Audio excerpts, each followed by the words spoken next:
Welcome back to livinretirement.com. That's living without a G, retirement.com. Today we're talking about time we spend with family and friends underneath the Other Fun Stuff tab in the Family and Friends section. There are two things I'd like to share with you today. The first thing is, why is it so important, this area, family and friends? And there's a study I'm going to share with you. And then the second one is, what are some tips, what are some of the things that I'm doing to try to focus in this area, this so important area of family and friends? Okay, so why is it so important to spend time with family and friends? I want to tell you about this study because it really highlights the importance of this area.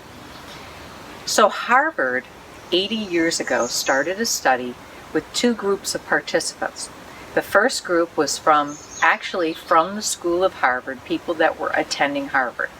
The other group was from the poorest neighborhoods in Harvard, or in the Boston area. They tracked these people for the next 80 years, looking at what made these people happy.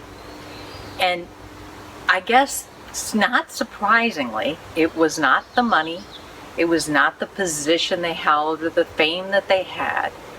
It was the relationships that they had. And more importantly, not just the number of relationships, but the quality of the relationships they had. That was the key to happiness. And it over and over again, that was the key. That's what made people happy.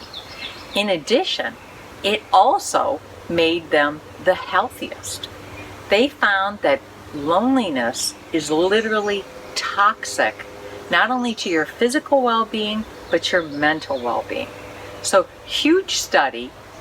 It illustrates the importance of family and friends. This study, and I really encourage you to look at it online, and I'm going to provide a link for it on livinretirement.com in this section, Family and Friends. So like everything else, it's easier said than done. How do you focus on family and friends? We'll talk about that. I have 5 different ideas to share with you. But before we go into those 5 ideas, I would like to at least talk about one thing, which we've already talked about in the goals section. But why isn't that I include a goal percentage for family and friends? Why don't I include that? Well, the reason is because family and friends overlays every single goal that we have. Whether it's fitness, whether it's nutrition, eating out with family and friends, whether it's going on vacation, being with family and friends, each one of those is more fun, a richer experience with family and friends. So the first of my 5 tips involves an A and a B. The first thing, to actively seek out and figure out ways to include your family and friends into all of your activities. You're not going to be able to, no friend or family is going to help you come pay the bills, but pretty much everything else, you figure out a way to bring them into your schedule. So when I say that, when you're planning your day, when you're planning your week, when you're planning your weekend, really think about, okay, who haven't I seen in a while? Think about, how can I incorporate them into my day, my week, or my weekend? So actively looking for ways to get your family and friends involved and connecting with them is my tip number 1. Part B is, and I'm going to talk about that Harvard study again, they said that people that retire who actively try to replace their workmates with playmates are the happiest. That's a big deal. Actively, and I'm going to underline that word, replace your workmates with playmates. That means you're going to have new friends. You have to look out and seek new friends. It's not going to happen sitting at home. So you have to find where are some people that are also retired? How can I connect with them? And we've talked about many different ways in the other fun stuff. For example, some of the meetup clubs, golf clubs, and all those other things you can do to meet new people who are interested in the things that you're interested in, and then you can connect with them at a new level. So that's the part 1, A and B for tip number 1. Tip number 2. I know this is going to be controversial, but I'm going to say it anyway. If you can afford it, consider paying for people you love to go on vacation with you, like your kids. My opinion is, if they're willing to spend their most valuable, limited amount of vacation with you, and they don't have the money to pay for it, and you do, I say go for it. Don't think about you're spoiling them. Other people are going to have different opinions. That's just my opinion. I feel like this is the time where you can really get together with people that you love and spend quality time and strengthen your relationships. So just consider it. It's an idea.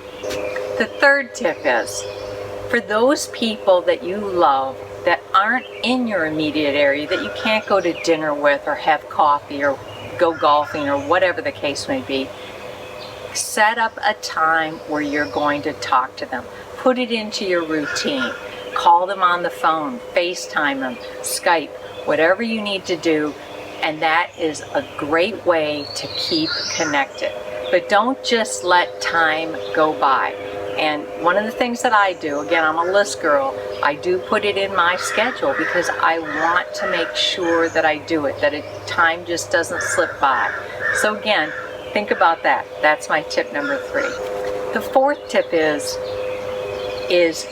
be present. When you're with the people you love, when you're with your family and friends, new people, new friends, old friends, loved family members, be present. Really listen to what they have to say. Put down your phone, put down your computer, and all the other distractions that we have, and really be present with that person. That's my tip number 4. The last tip is stop being judgmental. It's something I'm really working on myself, because your family, your friends, when times are tough, that's when you really need your family and friends. You don't need them when it's good. When things are good, they don't need you. It's a real family member, a real friend is there when it's not good, when it's tough, when you're going through a tough time. And those are the times that they really need you. It's easy to be judgmental, but just remember, that's when they need you most. And I'd like to just read one thing from Jodie Foster. She talked about this when Mel Gibson was going through so much troubles. And a reporter had asked her, what do you think about all this? And she said, and I quote, "When you love a friend, you don't abandon them when they are struggling. I hope I can help him through this dark time." I love that quote because it just really highlights it's hard to be a good friend when you're being judgmental, when you're saying, well, if they'd done this or that. Just be there, be present, and help them get through the dark time.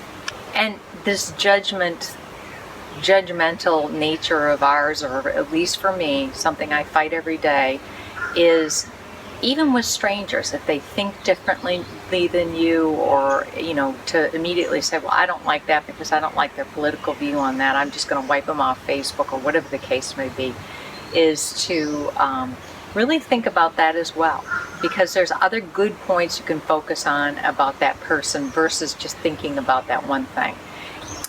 And there is a wonderful video that was done. It was an experiment that was done, and it's called Worlds Apart, and Heineken actually sponsored it, and I'm going to share that link with you on the website underneath this Family and Friends, because I think it's so powerful, and it really does talk about judgment on people that you don't know as well.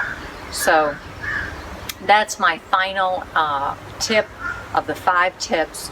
And now what I'd like to do is ask you for your tips, ideas, and experiences and thoughts in this area of how do we focus on family and friends.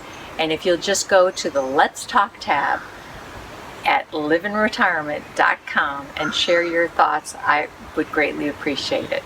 I hope something I've shared here today will help you live your best retirement.